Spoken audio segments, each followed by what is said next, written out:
Aujourd'hui, donc, nous allons traiter une pathologie en pédopsychiatrie qui est très fréquente en consultation de pédopsychiatrie. C'est l'enfant instable. D'abord, donc, vous avez les objectifs devant vous. À la fin du cours, vous devez connaître ou reconnaître les signes de l'hyperactivité, des troubles d'hyperactivité avec déficit d'attention, les bilans qu'on doit faire devant suspicion de ce trouble. Ainsi, vous devez décrire les principes et les modalités de prise en charge. Les conseils, il faut reconnaître les conseils qu'on donne aux familles pour pouvoir, que ce soit aux familles, que ce soit à l'école, aux enseignants, pour pouvoir aider l'enfant à être beaucoup mieux. Et enfin, vous devez reconnaître les possibilités évolutives de ce trouble. On parle de l'enfant instable, on parle de l'enfant hyperactif, on parle de l'enfant hyperkinétique et aussi du trouble hyperactif avec déficit d'attention. Enfin, c'est la même chose. Terminologie différente, mais c'est la même chose. L'essentiel que vous devez recevoir, l'essentiel que vous devez connaître, c'est que dans le trouble d'hyperactivité avec déficit d'attention, alors le déficit attentionnel, il est majeur. Il y a plusieurs modèles explicatifs et une chose que vous devez savoir, c'est un problème de santé publique. Quand on parle d'un enfant hyperactif, il faut avoir en tête plusieurs étiologies. D'abord, il y a le TADA, le trouble d'hyperactivité avec déficit d'attention, que je viens d'introduire. Et bien sûr, il y a d'autres choses qu'il faut éliminer. La dépression, la toxicomanie, les troubles anxieux, les troubles d'apprentissage, puis autres qui peuvent expliquer l'hyperactivité de l'enfant. Concernant le trouble d'hyperactivité avec déficit d'attention, le TADA ou TDAH. Il faut savoir que, comme je viens de le dire, ça constitue 20% de la consultation en pédopsychiatrie, 3 à 5% de la population générale. Ça attaque beaucoup plus les garçons que les filles.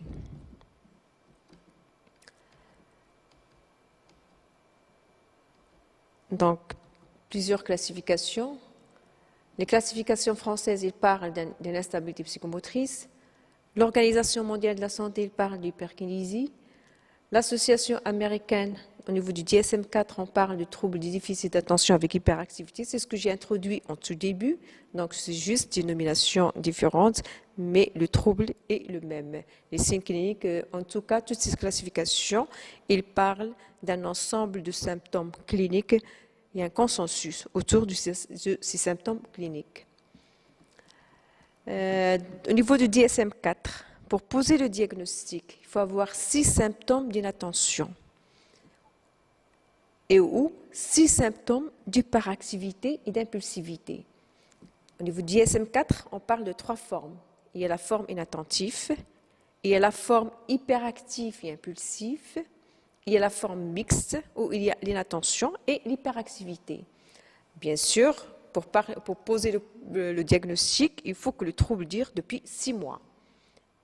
En général, c'est un trouble qui se voit avant l'âge de 7 ans. Le trouble, les symptômes doivent être présents dans au moins 2 environnements différents.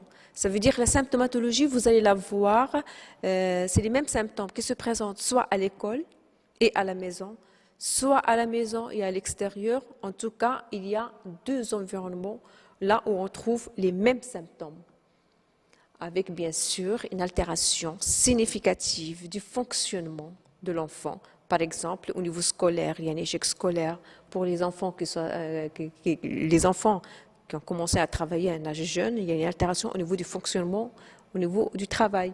Là encore, il y a une altération au niveau du fonctionnement, altération au niveau d'interaction avec les autres. Mais une chose importante, avant de retenir le diagnostic de TADA, alors il faut savoir éliminer les autres problèmes diagnostiques.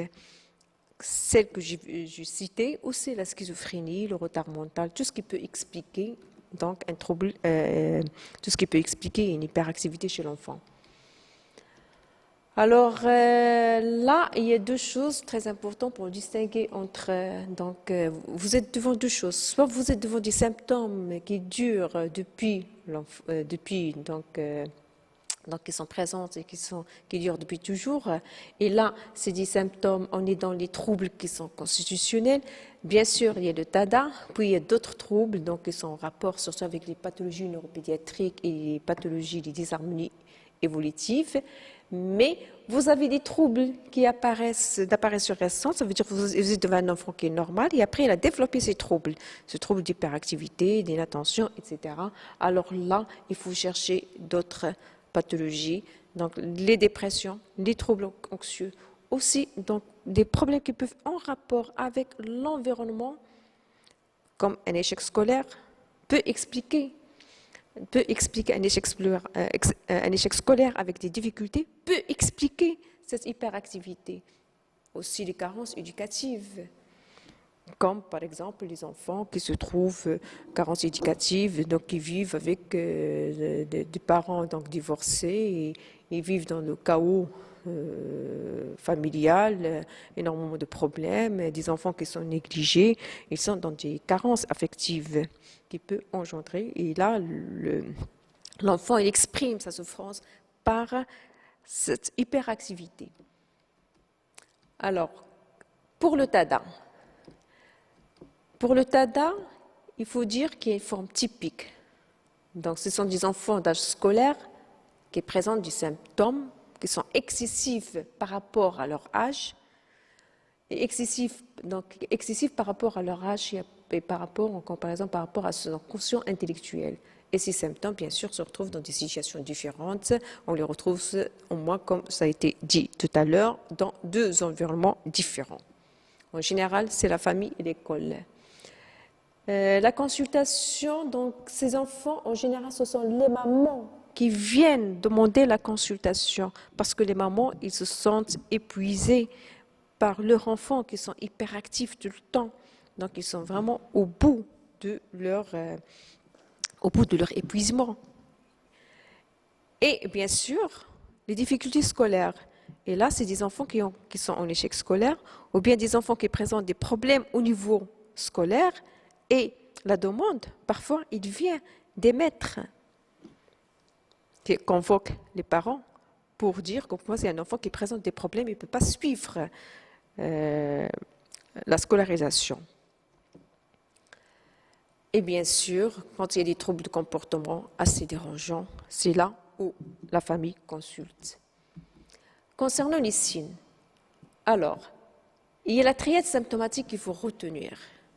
Déficit d'attention, l'impulsivité et l'hyperactivité motrice. Puis il y a d'autres symptômes associés. Ce sont des enfants qui sont fragiles sur le plan affectif. Ce sont des enfants qui sont émotionnels, des enfants qui agissent quand il y a une frustration par des crises de colère. Et par conséquent, quand on est devant des enfants comme ça, perturbateurs, des enfants qui sont agités, des enfants qui posent des problèmes, bien sûr, c'est le rejet. Rejet par la famille, rejet par l'école, il y a même un rejet social, parce que c'est un enfant qui est perturbateur, donc tout le monde ne l'aime pas. Et bien sûr, il y a une souffrance assez importante pour l'enfant, c'est une baisse d'estime de soi.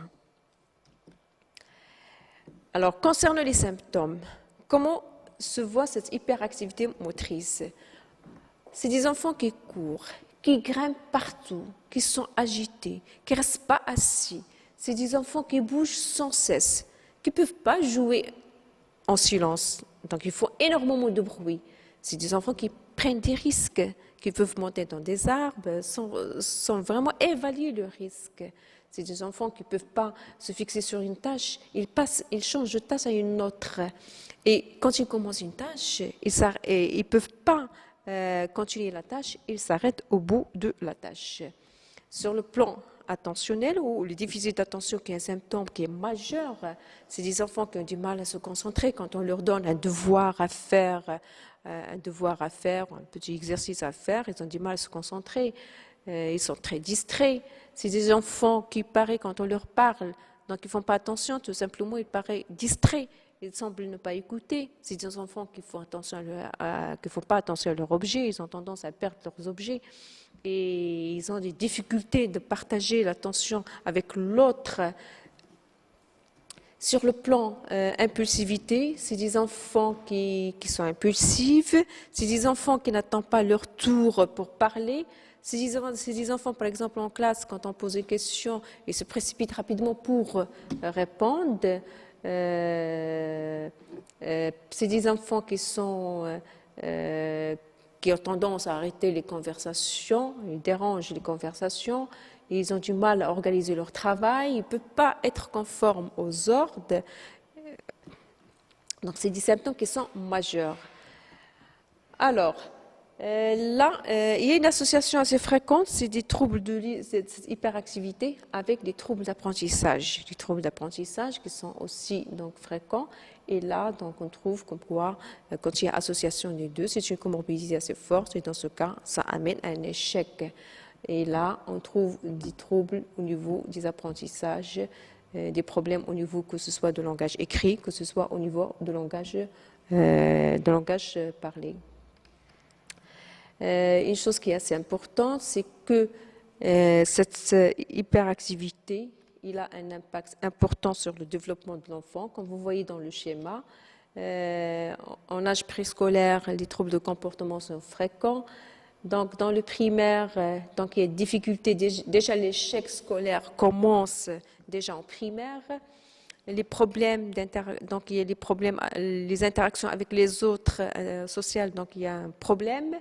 Au niveau du collège, l'enfant il est toujours dans les difficultés scolaires et les conduites à risque commencent à apparaître. C'est des enfants qui commencent à s'adonner aux toxiques, c'est des enfants qui commencent à faire des choses qui sont donc à prendre les risques. Bien sûr, avec mauvaise estime de soi. Au lycée, donc l'échec scolaire, il est là. La toxicomanie, elle est importante, et ça donne facilement aux toxiques. C'est des enfants qui se dépriment. Et bien sûr, à l'âge adulte, on est dans l'échec professionnel, on est dans la dépression, on est bien sûr dans la toxicomanie, et là, des problèmes de dépendance et problèmes relationnels. Ça, c'est pour les enfants. En général, c'est des enfants qui ne sont pas pris en charge précocement, possibilité d'avoir toutes ces difficultés à travers les différents âges. Alors, concernant le devenir de l'enfant, il faut savoir quand même, donc il y a 15% de rémission totale à l'adolescence, 50% des enfants peuvent évoluer bien, mais ils gardent quand même un petit problème de déficit attentionnel et dans un tiers de cas, possibilité d'une évolution vers une conduite sociale, antisociale, c'est-à-dire un trouble psychopathique. Concernant l'éthiopathogénie, donc c'est une pathologie donc où ça reste concernant l'éthiopathogénie, ça reste mal connu, mais on sait bien qu'il y a des facteurs génétiques, il y a des gènes qui sont impliqués dans l'apparition de ce trouble. Aussi, il y a des hypothèses neuropsychologiques, parce qu'il y a des difficultés neuropsychologiques chez les enfants, il y a des hypothèses psychosociales, on dit qu'il y a des facteurs de risque pour que l'enfant développe cette pathologie. Et les facteurs neuroanatomiques, alors là, beaucoup d'études, ils ont montré quand même il y a une diminution du fonctionnement au niveau de certaines zones, surtout au niveau du cortex frontal et cortex préfrontal. Et ça a été démontré dans certaines études par l'imagerie fonctionnelle. Donc, concernant la démarche diagnostique et l'évaluation, la première des choses, quand on est devant un enfant hyperactif, il faut savoir d'abord éliminer les autres diagnostics pour pouvoir retenir le diagnostic de l'hyperactivité du TADA, donc le trouble d'hyperactivité avec déficit attentionnel, qui est l'objectif de ce cours. Il faut toujours chercher les comorbidités, possibilité d'avoir une association, surtout avec les troubles d'apprentissage et bien sûr les troubles de comportement associés. Bien sûr, il faut évaluer les conséquences, voir d'abord le vécu de l'enfant, faire parler l'enfant, entendre l'enfant, voir sa souffrance, d'autant plus qu'on a parlé d'un baisse d'estime de soi. Le vécu des familles, c'est important, surtout les mamans. Donc là, qui souffrent important. Imaginez que vous avez un enfant qui reste toute la journée hyperactif, il bouge sans cesse, impulsif, qui n'est pas conforme aux ordres. C'est épuisant pour la famille. Donc, évaluer aussi comment l'enfant il est intégré dans la famille, comment il est intégré dans l'école, ses relations avec les autres enfants, les relations avec les maîtresses, les relations avec la famille, avec l'entourage, chercher les difficultés d'apprentissage, évaluer le langage, que ce soit le langage écrit, le langage écrit et le langage oral, bien sûr les troubles de sommeil. Donc, il faut qu'il y ait une évaluation assez importante pour pouvoir, c'est important pour compléter le bilan. Et là, pour l'évaluation clinique, toujours aller chercher les antécédents, l'histoire évolutive de l'enfant, l'apparition du symptôme, faire un examen clinique, les examens complémentaires qui vont être utilisés en fonction des orientations.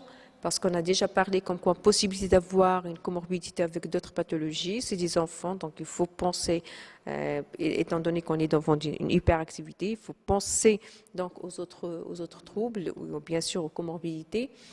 Il y a des tests neuropsychologiques qui sont importants, qui se font par les psychologues. Ces tests neuropsychologiques, ils permettent de mesurer donc le déficit attentionnel, et aussi de voir s'il y a des troubles cognitifs associés. Bien sûr, donc les tests, donc il faut qu'il y ait quand même donc une consultation donc en orthophonie, une consultation en psychomotricité pour voir la psychomotricité et la coordination. Autre chose, donc là, une chose qui est importante, ce qu'il ne faut pas oublier, c'est qu'on peut avoir une hyperactivité qui est normale par rapport à l'âge. Et là, il faut dire, est-ce qu'on est dans une hyperactivité qui est normale ou bien il est pathologique. Il faut toujours faire, c'est important, faire la différence. Et pour être aidé, donc il y a des questionnaires qui peuvent être utilisés, donc que ce soit des questionnaires qui sont utilisés auprès des parents, que ce soit des questionnaires qui sont utilisés auprès donc au niveau de l'école, auprès des maîtres, et là, des enseignants, c'est des questionnaires qui permettent quand même d'évoquer le diagnostic. Donc, le diagnostic, il est clinique. Il y a des outils qui peuvent être utilisés et qui peuvent aider pour asseoir le diagnostic. Il faut évaluer bien sûr les déficits d'attention qui est un symptôme majeur. Donc, que ce soit la vigilance, l'attention soutenue, l'attention sélective, aussi l'attention divisée. Concernant la prise en charge, il est multidisciplinaire. Il y a une prise en charge médicamenteuse, prise en charge psychologique, prise en charge pédagogique et aussi une prise en charge éducative, psycho-éducative. Alors, prise en charge médicamenteuse, il y a le méthylphénidate qui est utilisé, c'est donc les produits commercialisés, la Ritaline et le Concerta. Il agit sur le cortex préfrontal en stimulant la vigilance. Demi-vie, donc pour la Ritaline, il est bref, de 2 à 3 heures. Pour Concerta, il est de 12 heures. Ces produits entraînent 75% d'amélioration, donc 75% de répondeurs. Comme je viens de le dire, un effet direct sur l'inattention et aussi sur l'impulsivité. Et en général, donc aussi, ils ont un effet sur l'émotion, la fragilité émotionnelle que ces enfants connaissent. Et normalement, donc bien sûr, comme ce médicament, ils ont quelques effets secondaires, possibilité d'avoir des difficultés au niveau du sommeil, donc des difficultés, donc une diminution de l'appétit, possibilité d'avoir un ralentissement de croissance. Et là, il faut savoir que la Ritaline et Concerta, ils ont eu déjà l'AIMM pour être prescrite dans le TADA. Et le renouvellement, donc ce sont les psychiatres, les neurologues, les pédiatres qui font la première prescription, mais ce médecin peut renouveler la prescription après 1 an d'utilisation du produit.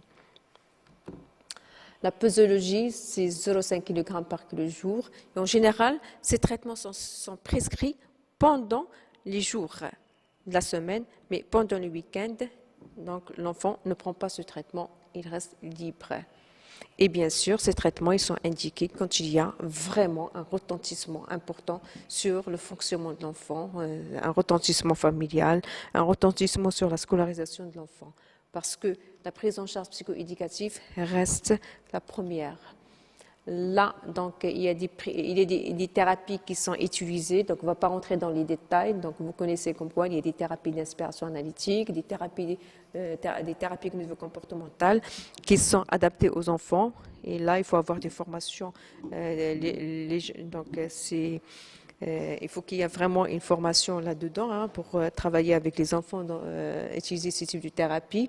Les rééducations aussi orthophoniques, psychomotriciens, quand il y a des problèmes d'orthophonie, quand il y a des problèmes de psychomotricité. Donc parfois, l'importance d'une hospitalisation ou bien de mettre les enfants, de les éloigner quand il y a des difficultés au niveau familial ou des difficultés au niveau socio-familial, de les éloigner par rapport à la famille et là, on est dans des traitements institutionnels. L'aide psychopédagogique aussi est assez importante. Certains conseils restent très importants qui permettent d'aider Donc, c'est des conseils éducatifs qu'on donne aux parents, qu'on donne aux enseignants. Il y a des conseils aussi qui sont partagés entre l'enseignant et les parents. Pour les parents, il faut renforcer les règles éducatives, tout simplement. Donc, on ne va pas demander aux parents d'être sévères, mais il faut que le domaine de l'enfant, la chambre, le comportement, donc il faut qu'il y ait un environnement bien organisé. Il faut apprendre aux enfants de respecter leurs parents. Il faut encourager l'enfant quand il y a des progrès. Les parents doivent être fermes, mais c'est une fermeté qui est bienveillante. Il ne faut pas être rigide ou sévère vis-à-vis des enfants. Il faut quand même garder de l'amour, montrer de l'amour pour ces enfants qui sont très fragiles sur le plan émotionnel. Pour les enseignants, donc à l'école, on demande aux enseignants de garder l'enfant près du bureau. Il ne faut pas l'éloigner dans la classe. Il faut aider l'enfant à travailler en groupe. Il faut éviter que l'enfant fait double tâche. Ça veut dire en même temps il écrit et il parle, ou en même temps il écrit ou il récite. Donc il faut lui donner juste une tâche, se concentrer sur la tâche et l'aider à terminer la tâche jusqu'à la fin. Il faut favoriser l'autocorrection, donc aider l'enfant à s'autocorriger quand il fait des fautes. C'est important et l'encourager. Proposer à l'enfant, par exemple, quand on veut demander à l'enfant d'écrire, proposer à l'enfant de prendre la craie, d'aller au tableau, d'écrire et là, accompagner l'enfant. Il faut apprendre à l'enfant la relecture fractionnée des dictées, parce que puisqu'ils ont cette difficulté d'inattention, ce problème d'inattention, alors là, il faut aller tout doucement avec les enfants. Et la meilleure des choses, il faut préférer les épreuves à trous. Donc, on donne des phrases avec des points de suspension. Les enfants doivent remplir la phrase. C'est les épreuves à trous.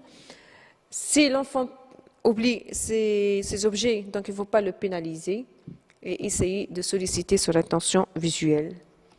Et pour les deux, pour les parents et les enseignants, donc si on est exigeant vers les enfants, il faut donner des exigences qui sont très simples et qui sont très claires. Il faut mettre un règlement affiché. Par exemple, dans la maison, les parents doivent mettre ne pas faire ça, ne pas faire ça, faire ça, faire ça. Bon, un règlement qui est simple, qui est clair, qui est affiché. Donc, éviter tout ce qui est distracteur, comme les jeux vidéo. Ils ont un problème d'inattention, mais avec les jeux de vidéo, donc là, ça peut ne pas les déconcentrer. Il ne faut pas être sévère avec les enfants parce qu'il y a des choses qu'on peut, quand ils bougent un petit peu ou bien quand ils font des... Il faut tolérer quand même les petits débordements. Fractionner les demandes. Et enfin, il faut limiter les excitants. Et là, il faut faire la différence avec le comportement et avec la personnalité de l'enfant. Et merci.